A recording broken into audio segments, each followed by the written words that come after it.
Kia ora, we're Stephen and Brooke, and during the middle of the pandemic we moved from the safety and security of New Zealand to the wild west of the United Kingdom. Over the past few months, we've been exploring the sights of England, and now that restrictions are lifting, we can venture further. Join us on our leafy ventures. Great pun, Brooke.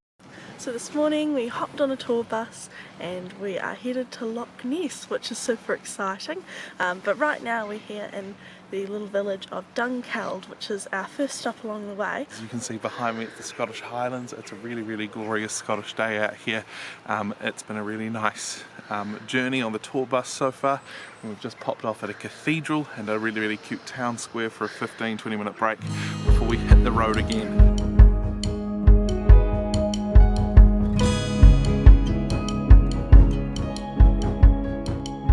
During the journey up to Loch Ness, our tour guide Bruce regaled us with fables of William Wallace, clan warfare and beasts lurking under the pitch-black waters of Scotland's lochs. After a number of hours of driving around the windy roads of the Highlands, we arrived at Fort Augustus and at Scotland's pride and joy, Loch Ness. We explored the surrounding area and then boarded a boat which took us into the middle of the loch. Whilst floating on top the densest body of water in the UK, we gazed in awe at the surrounding hills and mountains, the wildlife and the Highland cows, and kept our eyes peeled for Nessie. Sadly though, she was feeling a bit under the weather and didn't want to come out and play. One of the really cool things about going to Loch Ness is it's one of those places that you hear about since you're like A child. Like it's that, and like the pyramids and Niagara Falls. It was a real bucket list item. So we've just stopped very briefly in Glencoe. We had a great time in Loch Ness. Unfortunately we didn't get to see Ben Nevis because he was covered in clouds. So I'm sure it was there. I don't think it would have moved. I don't think it's gone. I think it's still And we're not sure if we saw the Loch Ness monster, but fingers crossed it turns up in the footage. Yeah, anyway, so we're just here at Glencoe at the Visitors Centre. There's a nice view of a hill over there, and then we're going to go and have a quick loo break and probably grab something to eat.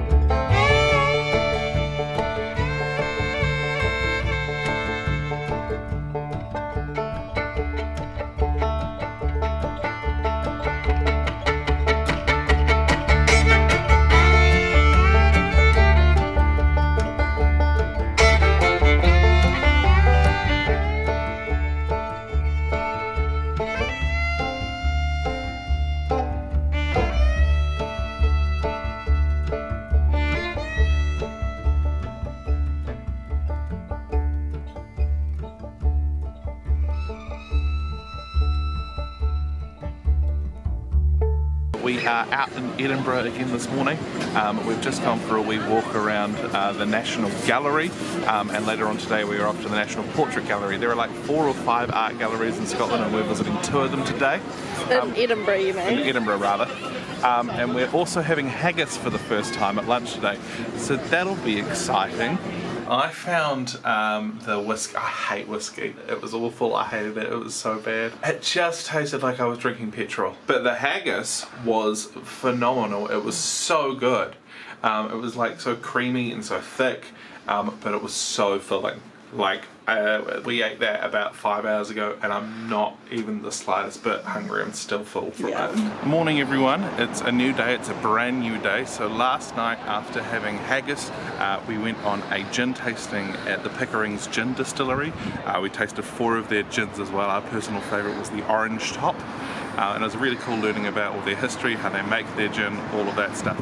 And this morning we've come down to the Scottish Museum. We also passed the Elephant House, which is where Harry Potter was written. We love Harry Potter, but we're going to go for a wander through the museum.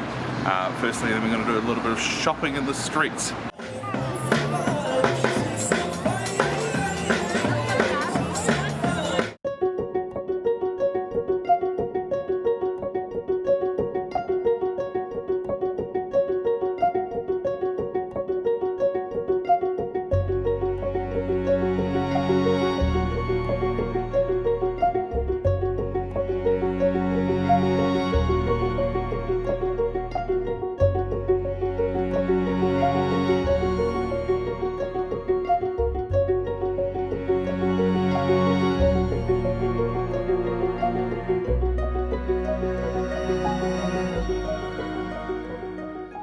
So we're here at Edinburgh Zoo and they're doing these late night adults only nights, much like London Zoo did.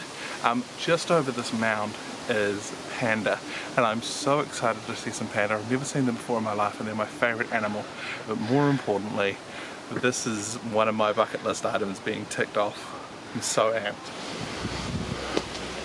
Panda time. Can you see it? I see a panda.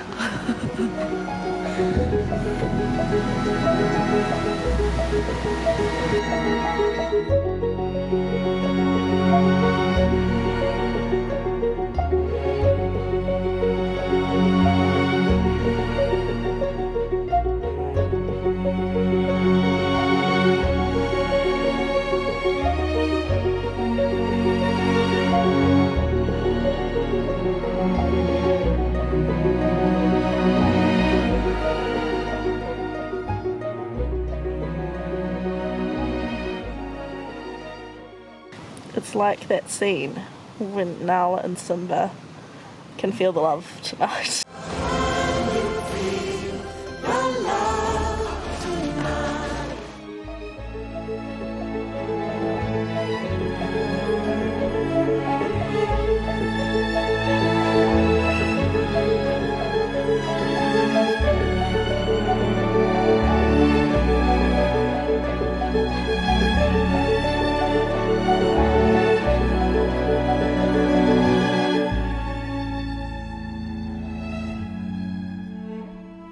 So it's time to finish up at the zoo. We're saying goodbye to the flamingos, we're saying goodbye to the panda, we're saying goodbye to the lion, we're saying goodbye to all of the amazing creatures we saw on our journey today, and we're going to go through the gift shop, hopefully not buy anything. Who knows though? Who knows?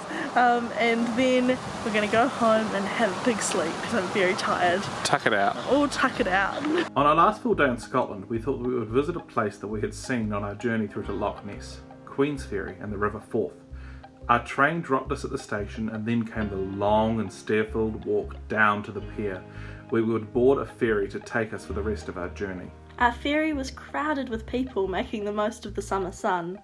The river was stunning, full of seals, lighthouses and oil rigs, which weren't quite as stunning. After about an hour on the ferry, we disembarked at Inchcombe Island, which was right next to Inchnoam Island. Inchcombe Island sits in the middle of the Forth River and is home to a 15th century monastery, which is still in great condition after centuries of wear and war. We wandered through the many rooms of the monastery, soaking up the history while ducking under doorways, weaving around winding staircases, and helplessly hiding from hornets. The island provides breathtaking views of the river and its surrounding valleys, and as well as the monastery, it's home to some of the First and Second World War battlements, which had to be accessed through a secret tunnel. Secret tunnel! Secret tunnel! After 2 hours of exploring the island, our ferry returned to take us back to the pier, but not before visiting 3 titans of engineering. The 3 Forth Bridges. The Forth Bridge in red, built in 1890. The Forth Road Bridge in grey, built in 1964. And finally, the Queen's Ferry Crossing in silver, built in 2017. The bridges stretch proudly over the river and are a testament to the past, present and future of Scotland. They are a sight to behold and an amazing way to finish our journey. So it's a brand new day and it's actually our last day here in Edinburgh. So we're going to go wander around a couple of shops, grab ourselves some lunch. Luckily the hotel is storing our bags for us, and then we hop on the train at 4:30 and go for a 5-hour journey at a very late home time. Yeah, it won't be home Yeah. until about 10:30 tonight. Okay. So we're on our way to the train station now. And before this trip, I always thought I was a light packer. However, it's like I'm carrying a whole other me on my back. Look at the size of It's that. huge. It's like-